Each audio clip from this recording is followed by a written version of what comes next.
Well, I'm Mrs. Voorhees, an old friend of the Christies. You know, whenever somebody asks, have you seen Friday the 13th? First thing that they think of is a hockey mask or Jason Voorhees. But very rarely do I ever hear anybody mention Pamela Voorhees. Those of you who don't know or aren't fully familiar with the Friday the 13th franchise, Pamela Voorhees, or Mrs. Voorhees, as she was only known as in the original movie, was the killer in the first movie. And Jason didn't show up as the killer until the sequel, as Ghostface explained in Scream 1. Name the killer in Friday the 13th. Jason! Jason! Jason! I'm sorry.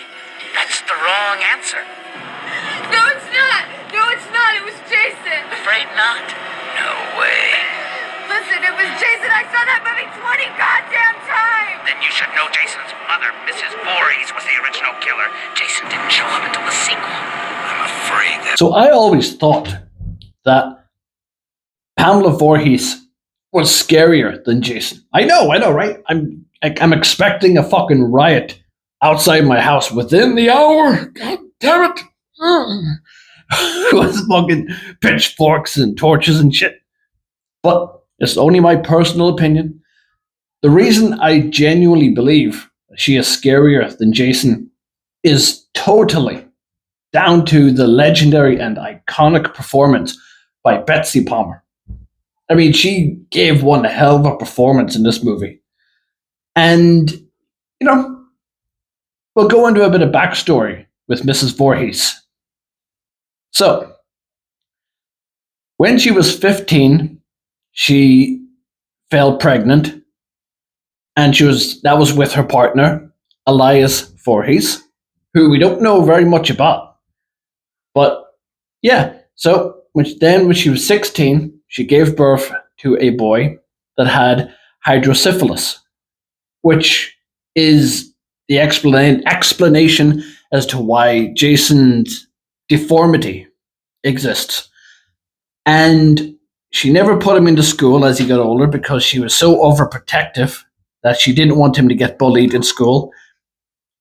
And so one day, she got a job as a cook with the Christies. And their names were David and Claudette. And one day in 1957, a young Jason, got so fed up with being bullied and teased all the time by everybody, all the other kids. So one night he snuck out of the cabin and he went to prove that he could swim. And there was no counselors there to watch him or protect him because they were all partying and sleeping together. So careless. And he allegedly drowned. Now, they scoured the sea, the police, and they couldn't find the body, but he was presumed dead.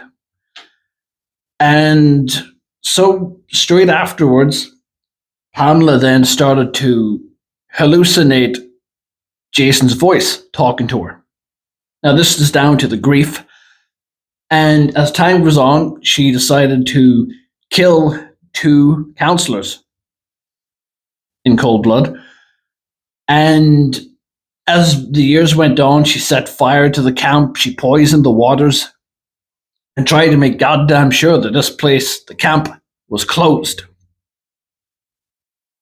So, then Steve inherits the camp after his parents, who were terrified and traumatized by the events. He inherited, so he decided to reopen. And that's where the first Friday the 13th movie kicked off. So, we had counselors dying one by one.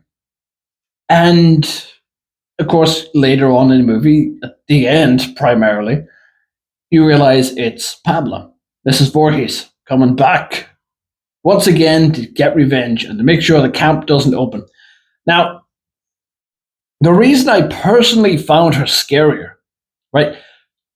Like, Jason, okay, yeah, anybody can say, oh, but he's scarier.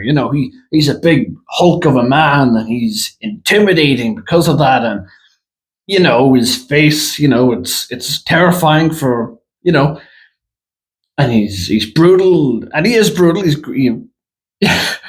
He's a great killer. That's going to sound like a weird statement somewhere, but yeah. But personally, I never really found that scary. A guy running around with a hockey mask.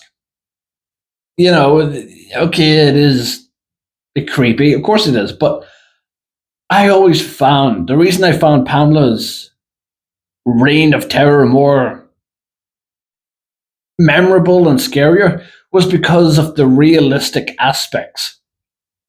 Seriously, anybody, any parent can go out there, right? Lose a son, daughter, whatever. And that grief can do a lot of things to people. So you just imagine that you go on this reign of terror, and it has happened. I mean, you watch the news, it's every day, there's always something around the world reported similar to this. So it's a realistic aspect. And, that is scary because that's something that could happen. That could be a neighbor of yours. Something could happen and they could snap and come into your house. It's a genuine thing. That's why I find that part scary. Second thing, as I've already mentioned, is performance. The way she, like, for example, whenever she's first revealed at the end of the first movie and she finally appears, and I know a lot of people say, oh, I don't believe it, as if an old woman, sweet old lady like that can throw a fully grown man through a window. I get all that. I get it. The physics, the logic doesn't make sense.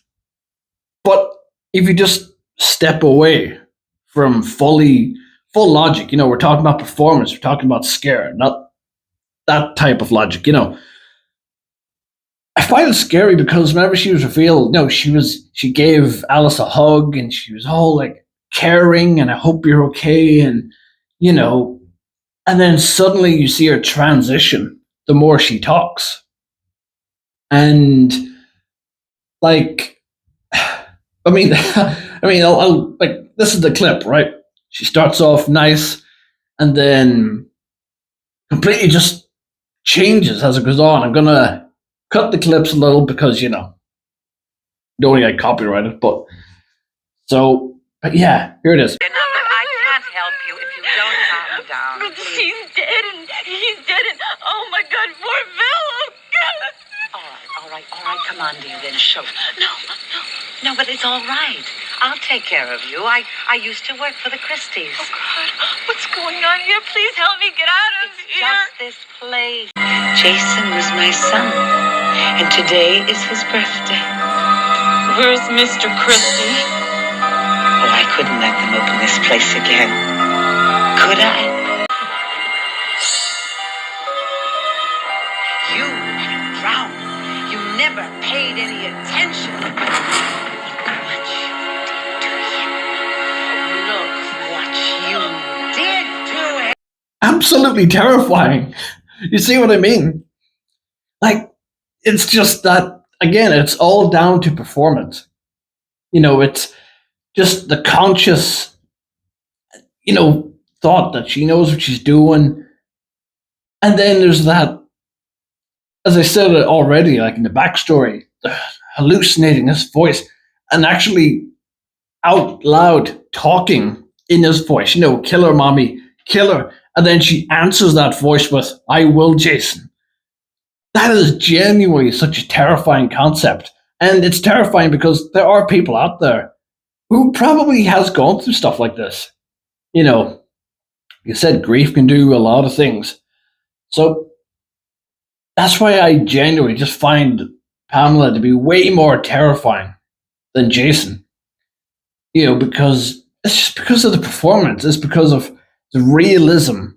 It's because of just it's just one of those things, it's I just again, this is only my personal opinion, and that's why I genuinely find it terrifying. I thought about it earlier. I was thinking, a week ago, I was thinking about, I was thinking Pamela's pretty scary. And then the more I thought about it, I thought it would be cool to make a video on this, actually.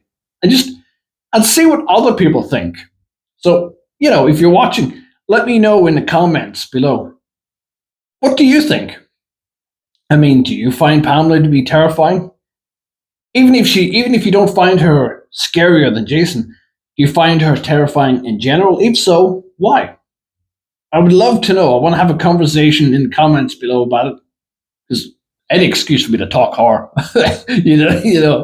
So yeah, this was just a video, just getting my thoughts out there, and I thought I would just put a camera on and some raw thoughts. But yeah. Oh, and I thought I would throw a fun fact in.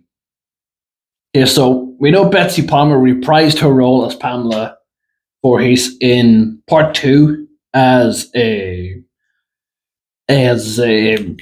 hallucinogenic. That's probably not the right word, so forgive that. But she appears to Jason, while she's trying to fool Jason. But also, she was asked to reprise her role as Pamela in Freddy versus Jason. And she read the script, but she said no. She turned the role down, so it went to somebody else. So that's a fun fact. I thought we could have had her, the OG Pamela Voorhees, in Freddy vs. Jason. I think that would have been so cool. But it didn't happen. And yeah, so thanks so much for watching the video. I wholeheartedly appreciate it, and I appreciate all of you. And yeah, as always, don't kill anyone.